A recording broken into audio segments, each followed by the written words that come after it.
on va commencer ce webinaire par la problématique, enfin si on peut dire la problématique, de la première consultation de ménopause.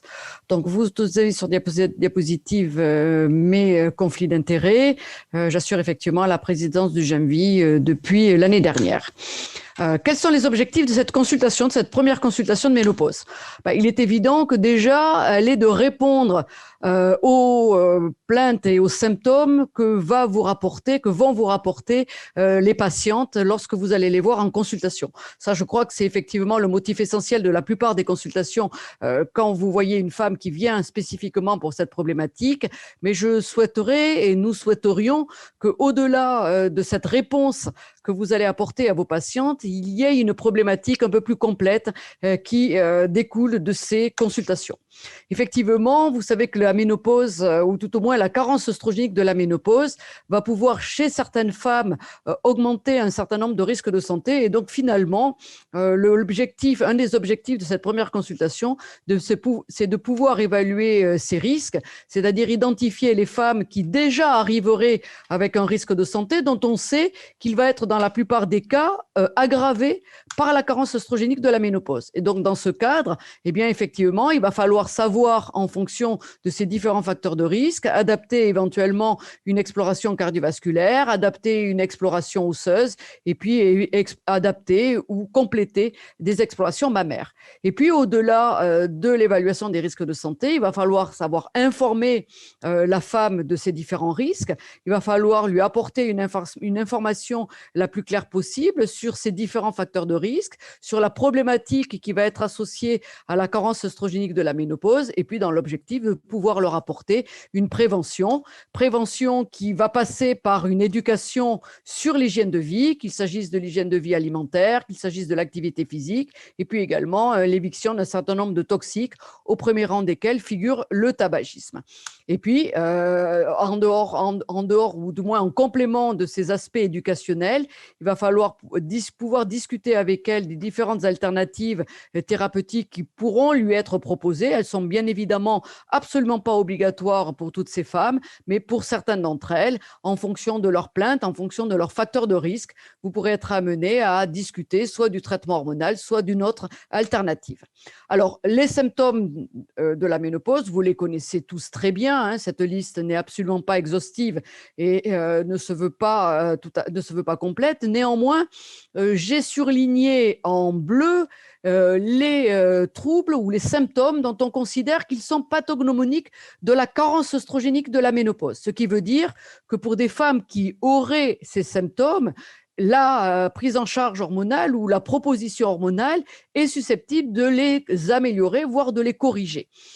Cette symptomatologie, elle n'est pas neutre, puisque dans la dernière enquête que nous avons pu faire très récemment, en fin d'année dernière, et qui concernait plus de 4000 femmes qui se déclaraient comme étant en début de ménopause, vous voyez que ces symptômes fonctionnels, tout au moins ceux que je vous ai listés sur la diapositive précédente, 87% des femmes rapportaient au moins un de ces symptômes.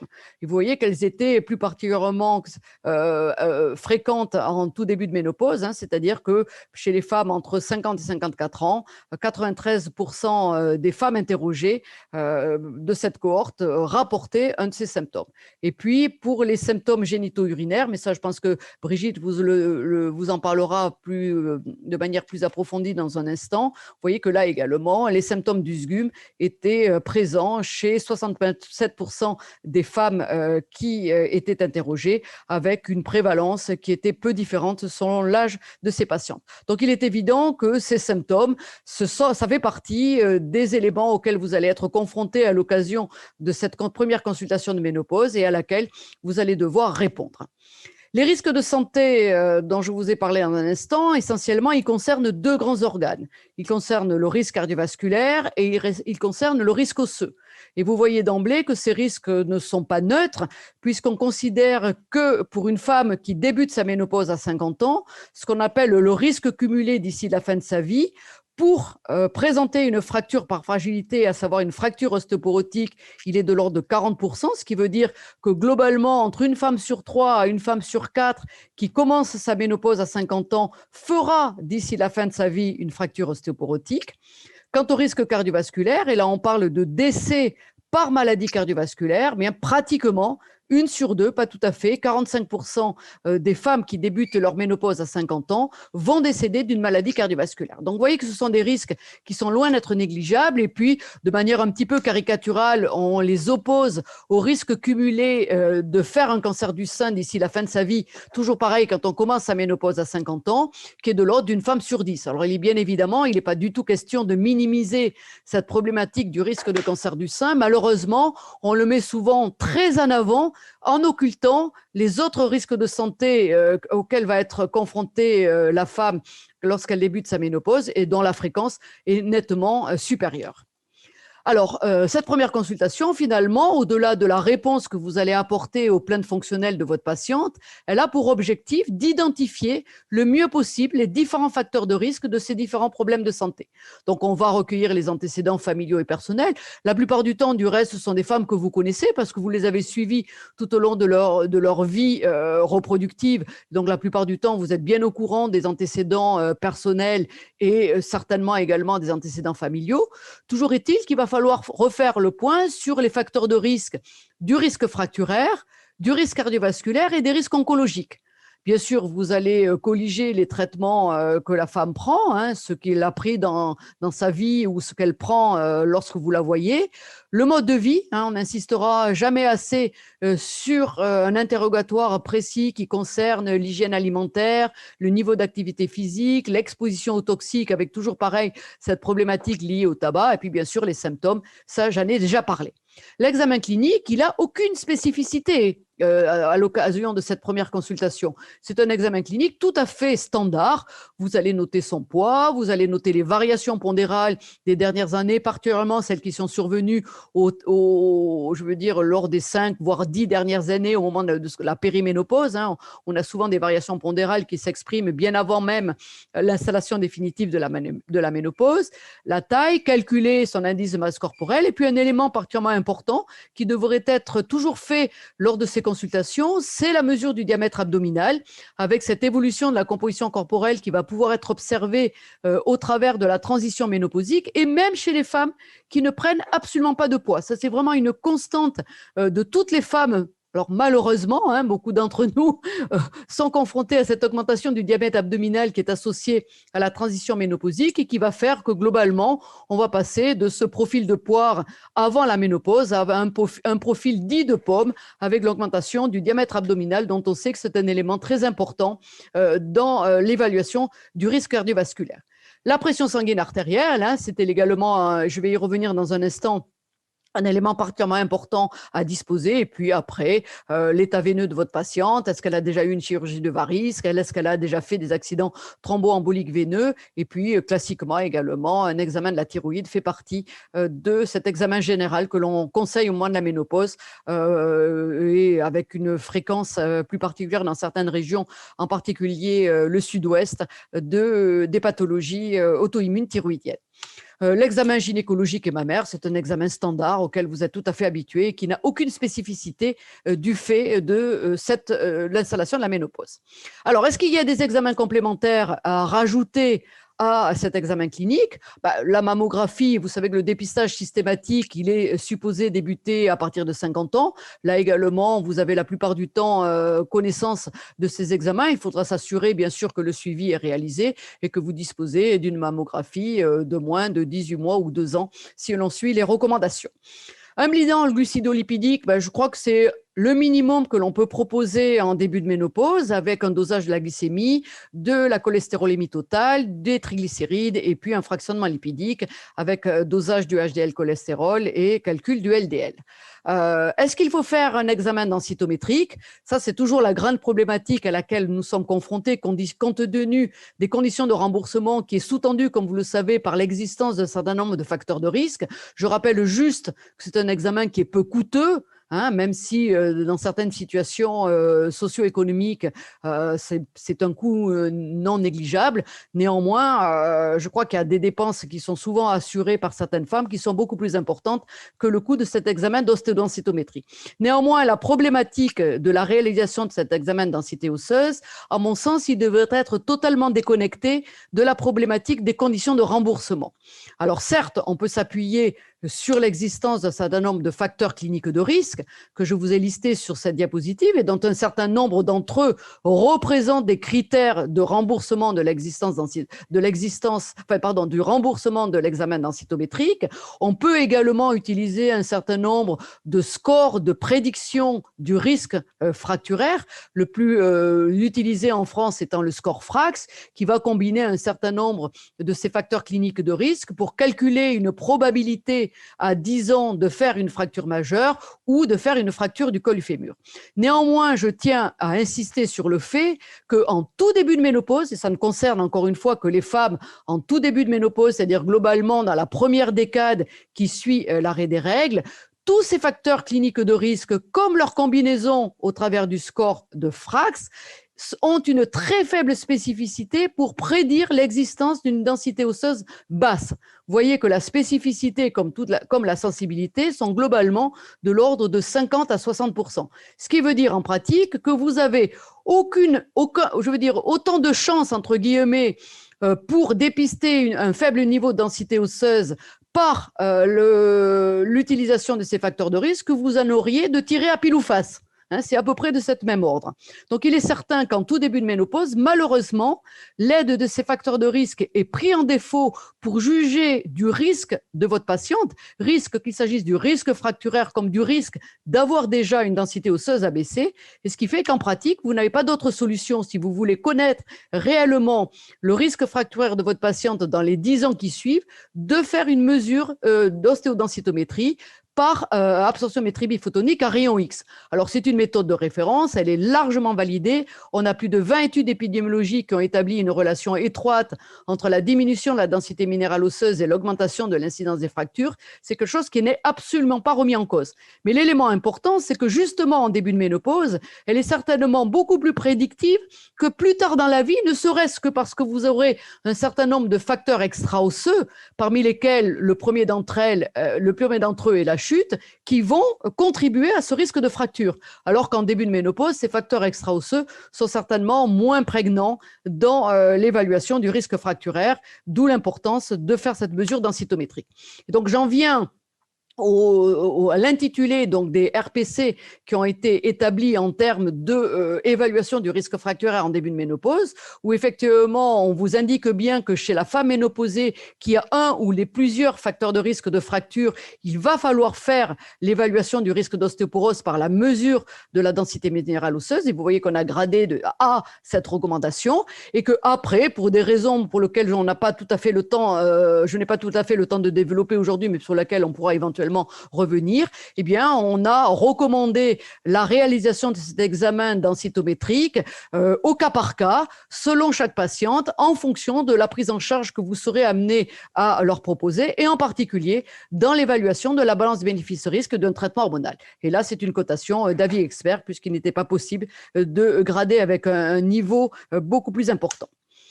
Qu'en est-il du risque cardiovasculaire? Vous savez que c'est la première cause de mortalité chez les femmes en France et dans le monde. Actuellement, chaque année, plus de 75 000 femmes vont décéder d'une pathologie cardiovasculaire, alors que uniquement, c'est ce que je vous ai déjà en préambule, 12 000 vont décéder d'un cancer du sein.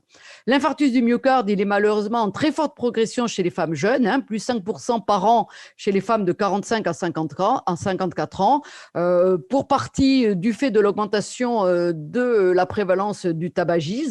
Les femmes, en plus, sont diagnostiquées avec retard, avec des signaux d'alerte qui sont différents de ceux des hommes et des conséquences qui sont non négligeables pour leur santé, d'autant plus que très souvent, elles sont moins bien prises en charge que les hommes, ne serait-ce que du fait de symptômes qui sont parfois atypiques.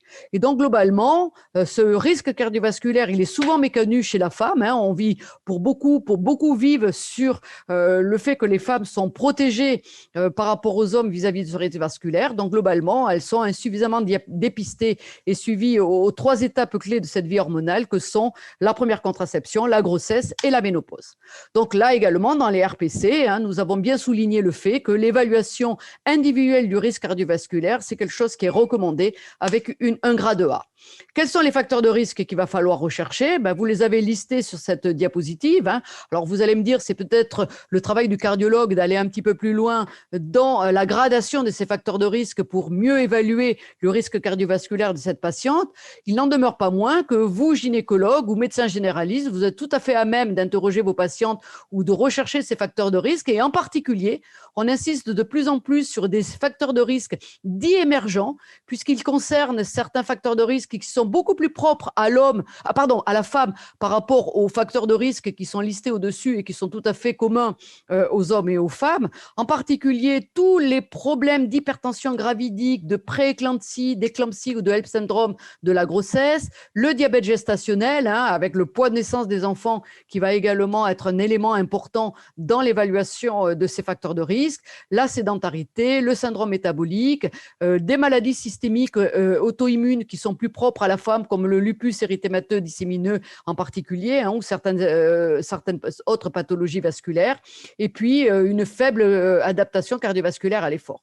Et à partir de là, effectivement, ce sera à vous de juger comment on va pouvoir aller plus loin et éventuellement d'adresser votre patiente à un cardiologue à partir de l'identification de ces différents facteurs de risque. Un élément sur lequel je souhaite insister, c'est justement cette problématique de la tension artérielle où souvent à la consultation, vous allez trouver des signes de pression, des chiffres de pression sanguine artérielle élevés et puis on a tendance à dire c'est l'effet blouse blanche ou on a pris la tension après l'examen gynécologique, ça a contribué à augmenter le stress de votre femme et on ne tient pas suffisamment compte de chiffres tensionnels qui sont parfois pas tout à fait normaux. Donc, on doit insister sur le bénéfice à faire des automesures à domicile selon la règle des 3x3, c'est-à-dire une prise de tension 3 fois de suite, 3 fois par jour et 3 jours de suite, de telle sorte à ce que la moyenne de ces 27 mesures puisse être calculée. Et cette moyenne, elle doit être inférieure à 13,5 cm de mercure pour la moyenne des pressions systoliques et il y a 8,5 cm de mercure pour la moyenne des pressions diastoliques. Si ce n'est pas le cas, c'est là où vous allez pouvoir adresser votre patiente pour aller un petit peu plus loin dans l'évaluation de son équilibre tensionnel au travers de mesures ambulatoires sur 24 heures. Alors, l'évaluation cardiovasculaire, malheureusement, on n'a pas la densitométrie de l'artère, on n'a pas un examen aussi simple que l'on peut avoir pour l'évaluation du risque fracturaire. Je vous ai listé sur cette diapositive les différents examens complémentaires qui sont classiquement demandés ou qui peuvent être classiquement demandés soit par vous, soit par le cardiologue pour essayer de mieux préciser le risque cardiovasculaire de votre patiente. Alors, c'est très à la mode actuellement de faire des scanners calciques, ce qui permet de définir un score d'Agatston qui va être le témoin de la présence et de l'importance des calcifications aortiques. Il faut néanmoins savoir qu'en début de ménopause, cet examen, il est souvent pris en défaut, à part les grosses fumeuses qui ont déjà des plaques calcifiées, puisque la plupart des femmes en début de ménopause ont des plaques molles qui malheureusement ne peuvent être identifiées que par un choroscanner, c'est-à-dire un examen invasif. Donc là, clairement, c'est du ressort du cardiologue. Dernier point, n'oubliez pas d'interroger vos patientes sur les symptômes d'apnée du sommeil, parce que là également, c'est une pathologie qui est très souvent méconnue et sous-estimée. Et avec quelques questions simples, vous pourrez éventuellement rendre servir à votre patiente et l'orienter vers des examens complémentaires pour mieux préciser ce syndrome d'apnée du sommeil qui est très corrélé au risque d'infarctus du myocarde. Pour les risques carcinologiques, là, je vous ai mis les facteurs de risque que vous connaissez parfaitement bien sur le cancer du sein, pour le cancer de l'endomètre, pour le cancer de l'ovaire. Un petit élément qui me tient à cœur, vous voyez que parmi les facteurs de risque dont souvent on ne parle pas très souvent, vous avez le niveau de la densité minérale osseuse. Il y a effectivement une relation épidémiologique entre les hauts niveaux de densité minérale osseuse et l'augmentation du risque de cancer du sein. Et vous voyez que le risque relatif associé à l'augmentation des valeurs de densité osseuse en début de ménopause, il est quasiment identique au fait d'avoir un antécédent au premier degré, mère ou sœur de cancer du sein. Donc, vous interrogez toujours votre femme sur l'existence d'un antécédent maternel de cancer du sein. Je ne suis pas sûre que vous vous préoccupiez toutes et tous sur le niveau de densité osseuse de votre patiente. Et c'est là, encore une fois, où je reviens sur ces recommandations au cas par cas, mais où, encore une fois, cette mesure de la densité osseuse, dans certaines situations, elle va pouvoir vous apporter des renseignements absolument indispensables. Pour les risques carcinologiques, les examens complémentaires, vous les connaissez très bien, hein, mammographie associée la plupart du temps à une échographie mammaire, en particulier lorsque vous avez une augmentation de la densité mammaire. Donc, dans le cas du dépistage systématique, tous les 2 ans, avec la problématique d'arrêter ou pas ce dépistage après 75 ans, certaines femmes bénéficient d'un dépistage personnalisé. Donc, il faut savoir adapter ce dépistage à la problématique posée par chaque femme en fonction de son histoire mammaire, en fonction de ses antécédents. Il n'y a pas d'indication systématique à faire une échographie pelvienne pour la seule prétexte de la ménopause. Vous savez que cet examen est associé à une très faible valeur prédictive pour le cancer des ovaires ou le cancer de l'endomètre, mais il faut savoir le faire si effectivement, s'il y a une pathologie endométriale ou si elle a connaissance d'antécédents endométriaux qui sont susceptibles d'être impactés par la ménopause ou éventuellement par la mise en route d'un traitement hormonal. Et puis, pour le cancer du col de l'utérus, là, on n'est pas tout à fait non plus dans la problématique de la ménopause ou tout au moins du caractère œstrogène-dépendant de ces pathologies. Vous savez qu'actuellement, il est recommandé de faire un prélèvement HPV tous les 5 ans. Donc, en synthèse, je dirais que le début de la ménopause, il va signer pour la femme l'entrée dans un nouvel état hormonal avec lequel elle va vivre quasiment un tiers de sa vie. Donc, il est évident que la ménopause, c'est un phénomène physiologique qui va toucher toutes les femmes. Il n'est pas question de faire de cette ménopause une pathologie. Néanmoins, chez certaines femmes, la carence œstrogénique, qui est la conséquence directe de l'arrêt du fonctionnement des ovaires, peut entraîner l'aggravation ou l'émergence de cette pathologie. Et donc, finalement, notre travail ou le travail à l'issue de cette première consultation de ménopause, outre de pouvoir répondre aux demandes de la femme, c'est le moment idéal pour lui proposer ce check-up de santé avec l'objectif de dépister les facteurs de risque de ces différentes pathologies qui peuvent être aggravées par la carence œstrogénique. C'est le bon moment pour informer la femme de ces risques, de comment pouvoir les prévenir au travers d'une éducation, au travers de la mise en place d'un suivi. Et au-delà de la prise en charge thérapeutique que vous pourriez être amené à lui proposer, l'accent, il doit être vraiment mis sur la prévention en termes d'hygiène de vie, en termes d'activité physique, en termes d'éviction des toxiques. Je crois qu'on ne le dira pas suffisamment assez que le tabac est quelque chose qui est extrêmement délétère, particulièrement après la ménopause. Et puis, in fine, discuter une intervention thérapeutique lorsqu'elle sera nécessaire. Et là également, dans le cas de CRPC, nous avons défini quelles sont les indications de la discussion de ce traitement hormonal. Bien sûr, les troubles fonctionnels, mais également la prévention de l'ostéoporose. Voilà, je vous remercie. Je vais vous parler de l'intérêt du traitement hormonal de la ménopause, entre guillemets à la française, pour optimiser les bénéfices. Mes liens d'intérêt, pardon. Alors, comme Bezin l'a souhaité, petit QCM de démarrage pour vous mettre en forme, QCM pas trop compliqué, soit c'est vrai, soit c'est faux. Je vais vous le lire. Premièrement, le suivi à 17 ans de la WHI. Œstrogène conjugué équin plus MPA a montré une diminution significative de la mortalité globale. Deuxièmement, l'œstradiol transdermique ne s'accompagne pas d'un surcroît d'accidents thrombotiques récurrents en cas de thrombose antérieure. Troisièmement, l'œstradiol par voie orale, administré dans la fenêtre d'intervention, ne s'accompagne pas d'une augmentation du risque d'AVC. Quatrième, le THM diminue le risque de diabète, quel que soit l'œstrogène et le progestatif administré. Enfin, le surrisque de cancer du sein observé avec un THM associant un œstrogène et la progestérone naturelle ou la dihydrogestérone n'est plus observé dans les 5 ans après l'arrêt du traitement. Voilà. Alors, je vais démarrer. Alors, je dirais simplement pour commencer que nous n'avons pas fini de payer les résultats de la WHI. Alors en 2002, comme Patrice le précisait tout à l'heure, est sortie cette fameuse WHI. Et je vais d'abord rapidement évoquer les résultats. Vous voyez, arrêt prématuré après 5 ans et un maximum d'effets nocifs.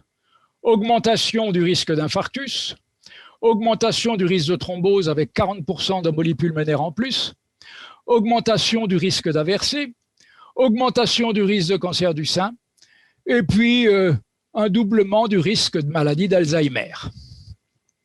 Ce qui était particulièrement toxique, c'est que, sitôt cette étude publiée, l'idée que les effets nocifs de la WHI concernaient toutes les femmes et tous les traitements a été émise, et voilà la catastrophe. Or, la WHI est une étude très particulière, un âge d'administration trop tardif, 63 ans en moyenne, un type de traitement très particulier, les œstrogènes conjugués par voie orale, et puis la médroxyprogestérone acétate. Alors nous avons, nous, à la française, que signifie à la française? Pour nous, un maximum d'œstradiol 17-bêta transdermique et progestérone naturelle, mais n'oublions pas le stradiol 17-bêta péros et la dihydrogestérone. On peut soutenir que les données actuelles permettent de dire que le THM à la française, administré dans la fenêtre d'intervention, pourrait vraiment être positif pour la santé de la femme, mais nous allons essayer de voir pourquoi et comment. Bref, nous payons encore aujourd'hui les données catastrophiques de la WHI et regardez, depuis sa sortie, la chute des ventes de THM en France, vous voyez, diminution drastique de plus de 80%. Alors mon plan, je vais considérer simplement ce qui, dans les traitements à la française, le différencie des autres. Donc, je ne parlerai volontairement pas ni de l'os, ni des syndromes climatériques, puisque tous les traitements fonctionnent à peu près de la même façon. Mais je vais ici faire défiler rapidement 6 items où vous verrez, le traitement à la française peut avoir peut-être une place plus particulière. Tout d'abord, l'infarctus. Alors, vous voyez que la WHI, lorsqu'on se met dans la fenêtre d'intervention et qu'on veut bien retirer la MPA et considérer que le groupe prenant des œstrogènes conjugués seuls, on a une diminution sur ce suivi de 11 ans des coronaropathies tout à fait significatives, 0,59.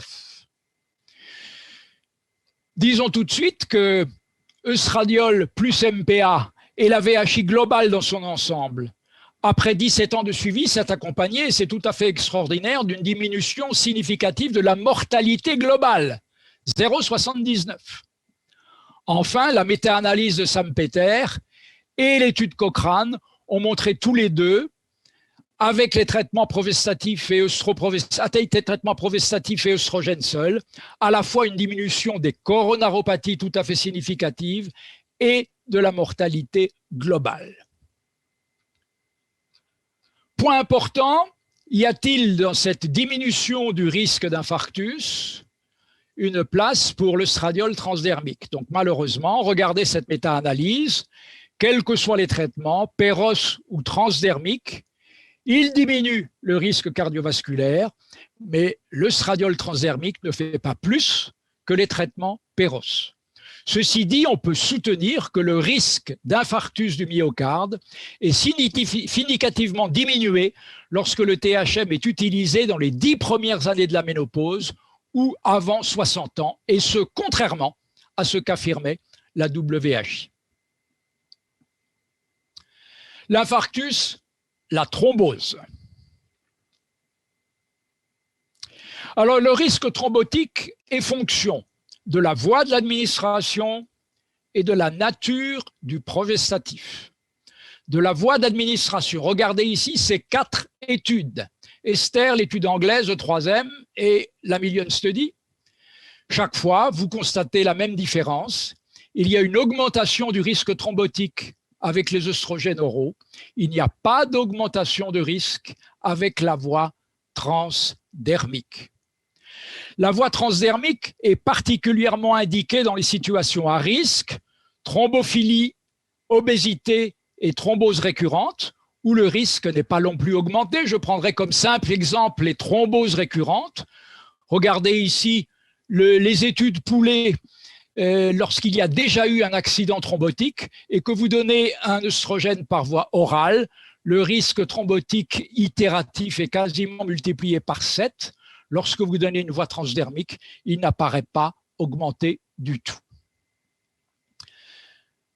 La voie d'administration, la nature du progestatif. Donc vous voyez, œstrogène transdermique, pas d'augmentation du risque, œstrogène transdermique et progestérone, pas d'augmentation du risque, mais il y a une classe de progestatifs, les norprégnanes, où le risque est significativement augmenté, qu'il soit associé à un œstradiol transdermique ou à un œstradiol péros. Infarctus, thrombose, AVC. Je retiendrai une étude très importante pour nous, puisque ce sont les données de l'assurance maladie. Toutes les femmes de 51 à 62 ans, entre 2009 et 2011, sans antécédents cardiovasculaires, et ont été répertoriées plus de 3000 AVC versus 12 000 contrôles. Et bien, vous voyez, dans cette étude bien de chez nous, il y a avec les œstrogènes oraux une augmentation du risque proportionnelle à la dose, alors qu'avec les œstrogènes transdermiques, il n'y a pas d'augmentation de risque. Et cette différence se retrouve dans les autres études qui ont traité de ce sujet. Infarctus, thrombose, AVC, y a-t-il un distinguo pour le traitement à la française avec l'item diabète et métabolisme? Alors pour le diabète, tous les traitements hormonaux œstroprogestatifs, quels qu'ils soient, ont montré une diminution du risque de diabète. Et vous voyez ici, dans l'étude E3N, œstradiol cutané et progestérone micronisé, moins 33% du risque de diabète. Ce en quoi notre spécificité peut se distinguer, c'est dans l'insulinorésistance. Ici, je vous cite deux études, œstradiol transdermique versus œstrogène conjugué éteint. L'étude KIPS, dans l'étude KIPS, l'œstradiol transdermique seul a montré une diminution de l'insulinorésistance, alors que les œstrogènes conjugués éteints ne l'ont pas montré. Dans une autre étude, l'œstradiol transdermique permet la synthèse d'acides gras à partir du glucose, c'est l'effet physiologique de l'insuline. Cette action n'était pas observée pour les œstrogènes conjugués équins. Donc, avantage pour l'œstradiol transdermique versus œstrogène conjugué équin. Qu'en est-il maintenant de l'œstradiol 17 bêta, péros? Voilà une étude prospective randomisée chez des femmes symptomatiques, moyenne d'âge 54 ans, avec un syndrome métabolique, recevant soit de l'œstradiol oral 1 mg, soit de l'œstradiol transdermique 0,5 mg par jour sur 3 mois. Syndrome métabolique, vous le savez, ce sont des femmes obèses, souvent hypertendues, hypercholestérolémiques, vraiment compliquées à traiter, on hésite à les traiter. Et bien, vous voyez qu'avec un œstrogène oral, l'insuline de base est augmentée et l'insulinorésistance est augmentée, au contraire de ce qui est observé avec l'œstradiol transdermique. Donc, en cas de syndrome métabolique, si un traitement hormonal est décidé, il faut préférer l'œstradiol transdermique. Infarctus, thrombose, AVC, diabète et métabolisme, cancer du sein. Et vous allez voir que là, les différences sont encore plus notables. Voilà la première mouture de l'étude E3N parue en 2008 et qui nous a vraiment remis quelques baumes au cœur par rapport à la WHI. Voilà les résultats à 8,1 ans du risque de cancer du sein en fonction du THM. Vous voyez que pour la progestérone naturelle micronisée et la rétroprogestérone, il n'y a pas d'augmentation du risque de cancer du sein, au contraire de ce qui est observé avec les autres progestatifs de synthèse.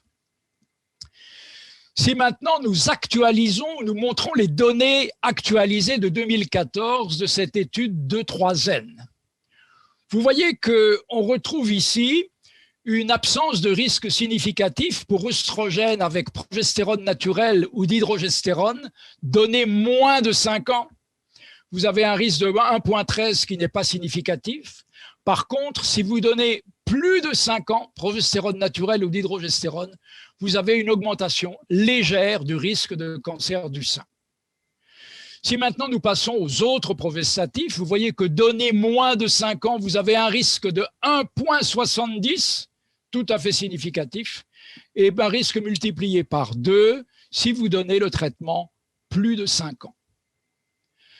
Ce qui est tout aussi tout à fait notable, c'est ce qui se passe à l'arrêt du traitement. Lorsque vous arrêtez le traitement avec la progestérone naturelle et la dihydrogestérone, vous n'observez pas de surcroît du risque dans les 5 ans qui suivent l'arrêt du traitement. Si vous arrêtez maintenant le traitement avec les autres progestatifs, le risque persiste jusqu'à 10 ans après l'arrêt du traitement. Donc là, avantage notable en termes de risque de cancer du sein pour l'œstrogène, la progestérone naturelle ou la dihydrogestérone. Une deuxième étude vient de paraître, celle de Vigronadova, qui confirme tout à fait ces résultats. Énorme étude, 100 000 femmes anglaises âgées de 50 à 79 ans avec un diagnostic de cancer du sein versus 450 000 contrôles. Que nous montre cette étude? Avec les œstrogènes seuls, quels qu'ils soient, on observe une petite augmentation du risque de cancer du sein. Avec œstrogènes et progestatifs, augmentation croissante qui dépasse le risque 2 après 10 ans de traitement, comme dans l'étude E3N. Si l'on voit maintenant ce qui se passe avec la dihydrogestérone, on ne peut pas voir ce qui se passe dans l'étude anglaise avec la progestérone naturelle parce qu'elle est chez eux trop peu prescrite. Mais les résultats avec la dihydrogestérone sont intéressants. Vous voyez que le traitement prescrit 5 ans ou plus, vous avez un risque de 1,24 et lorsque le traitement est arrêté, dans les 5 ans qui suivent l'arrêt, vous n'avez plus d'augmentation significative du risque de cancer du sein. Donc, on note une similitude entre l'étude E3N et l'étude anglaise de Vinogravoda. Alors, y a-t-il un substrat biologique pour penser que cet œstrogène naturel, cette progestérone naturelle, pardon, fait mieux que les progestatifs? Voilà une étude tout à fait intéressante, prospective, randomisée chez 77 femmes volontaires ménopausées, traitées par œstrogène conjugué équin et MPA, ou traitées par œstradiol transdermique et progestérone orale durant 2 mois, et ils ont accepté une biopsie à l'aiguille fine avant et après le traitement. Considérons l'item KI67. Le KI67, c'est l'index de prolifération. Plus cet index augmente, plus le risque de cancer du sein est fort. Moins il augmente, plus l'augmentation du risque est faible. Vous pouvez voir qu'avec l'œstrogène conjugué KLA-MPA, vous passez de 1% à 10%. Et cette augmentation est tout à fait significative. Avec les traitements bien de chez nous, œstradiol transdermique et progestérone micronisée, certes, il y a une augmentation, mais elle n'est pas significative. Si nous regardons maintenant par ces mêmes auteurs l'activation des gènes impliqués dans le développement tumoral, le traitement œstrogène conjugué et MPA active 198 gènes du développement tumoral, alors que le traitement œstradiol transdermique et progestérone micronisée n'en active que 34. Eh bien, probablement, ceci explique cela. Vous avez là indirectement le pourquoi de la moindre nocivité des traitements à la française par rapport aux progestatifs du reste du monde.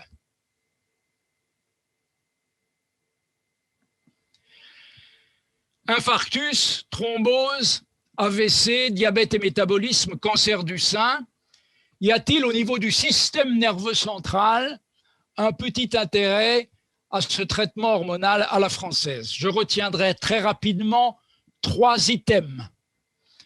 Le premier concerne la maladie d'Alzheimer. Nous disposons d'une étude randomisée en double aveugle, l'étude KIPS, qui compare placebo, œstrogène conjugué équin et œstradiol 17-bêta. Et on s'est intéressé dans cette étude de la Mayo Clinic au dépôt de protéines bêta-amyloïdes cérébrales dont vous connaissez. Et l'intérêt, ce sont le starter de la maladie d'Alzheimer.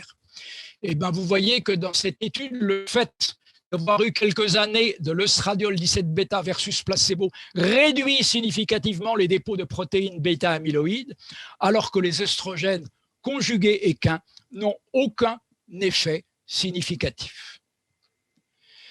Dépôt de protéines bêta-amyloïdes, libido.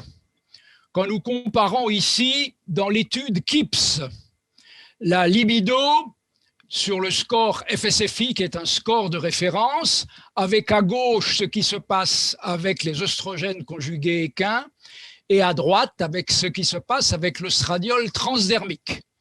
Eh bien, vous pouvez voir qu'il y a une différence d'augmentation de la libido avec le seul œstradiol transdermique. Très probablement, l'absence d'augmentation de la SHBG laisse avec ce traitement davantage de testostérone disponible pour imprégner le cerveau et améliorer la libido. Troisième item sur le système nerveux central, il concerne la progestérone naturelle. La progestérone naturelle est tout à fait extraordinaire parce qu'elle a un effet favorable sur le sommeil et aucun autre progestatif ne peut en dire autant. Lorsque le sommeil normal est perturbé, elle augmente le temps total du sommeil. Elle augmente aussi le sommeil ondes lentes, qui est le vrai sommeil profond et réparateur, qui au contraire de la progestérone est diminué par les benzodiazépines et les composés Z.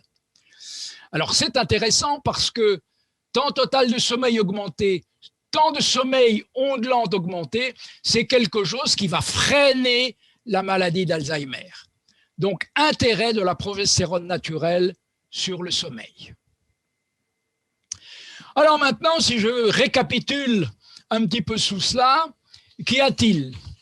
Donc, dans la fenêtre d'intervention, vous avez maintenant, vous rappelez-vous, une de mes premières diapos avec la WHI, tout était rouge. Ben, quand tout est rouge, vous ne faites rien, vous ne prescrivez rien et vous avez peur. Alors l'infarctus, dans la fenêtre d'intervention, vous avez vu que les œstrogènes, qu'ils soient transdermiques ou par voie orale, diminuent le risque d'infarctus. Ceci est un fait notable et progestérone et dérogestérone sont neutres vis-à-vis de cette diminution, ils ne s'y opposent en rien. La thrombose, vous avez vu qu'il y a là une différence. Les œstrogènes péros augmentent le risque de thrombose, au contraire de l'œstradiol transdermique, qui ne l'augmente pas, même dans les situations à risque, thrombophilie, obésité ou antécédents d'embolie pulmonaire ou de thrombose pour lesquels, bien sûr, on sera particulièrement prudent à la prescription. AVC, la même chose, les œstrogènes par voie orale augmentent le risque d'AVC, ce que ne fait pas l'œstradiol transdermique. Et il y a une neutralité sur cet item avec les progestatifs et la progestérone et surtout neutralité avec nos progestatifs que nous aimons bien. Diabète et métabolisme, vous avez vu que tous les traitements, quels qu'ils soient, réduisent le risque de diabète, même le traitement WHI, estrogène conjugué, équin et MPA. Par contre, sur la résistance à l'insuline, qui est un item, j'allais dire, presque plus important, avantage à l'œstradiol transdermique et sur les œstrogènes conjugués équins et sur l'œstradiol 17-bêta péros, vous l'avez vu notamment sur cette étude avec les patients ayant un syndrome métabolique. Neutralité pour la dihydrogestérone et la progestérone naturelle. Sur le cancer du sein, tous les oestrogènes, encore une fois, augmentent le risque de cancer du sein peu ou prou. Progestérone naturelle et d'hydrogestérone l'augmentent, mais un peu, et surtout bien moins que les progestatifs. Ça, c'est très important.